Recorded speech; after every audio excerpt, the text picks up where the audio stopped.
आज पुण्याला फिरता फिरता चक्क बाप्पा त्याच्या दारात मला घेऊन आला। अंबज्ञ बाप्पा, गणपती बाप्पा तुझा जय जयकार असो। आणि मग दगडूशेठ हलवाईच्या मंदिराच्या बाहेर लगेच आलो।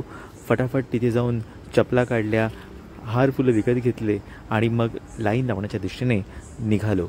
गणपती बाप्पाचं हे दगडूशेठ हलवाईचं मंदिर हे अत्यंत जुनं मंदिर आहे। 131 वर्ष यावर्षी 2024ला पूर्ण होत आहेत आणि म्हणून इथे फार मोठा जल्लोष साजरा होणार आहे। आज मी इथे आतमध्ये चाललो आहे। इथे तुम्हाला बघू शकता की किती छान छान प्रकारे मंदिराच्या बाजूला सजावट केलेली आहे आणि इथे ह्या ट्रस्टतर्फे मोफत उपचार केले जातात विविध रोगांवर, त्याची ही यादी आहे। तुम्ही इथे नंबर सुद्धा बघू शकता। असाच मी पुढे गेलो तर या मंदिराच्या स्थापनेमागे एक फार सुंदर कथा आहे। दगडूशेठ हलवाई आणि त्यांच्या पत्नीला एक मुलगा झाला होता। हा मुलगा प्लेगच्या साथीमध्ये मरण पावला आणि म्हणून त्यांच्या गुरूंनी त्यांना सांगितलं, तुम्ही गणपतीची आणि दत्ताची मूर्ती स्थापन करा आणि त्याच्यावर आपल्या मुलाप्रमाणे प्रेम करा। जसा मुलगा आपल्या आईवडिलांचं नाव रोशन करतो त्याप्रमाणे हे दोन्ही पुत्र तुमचं नाव रोशन करतील आणि तसंच झालं।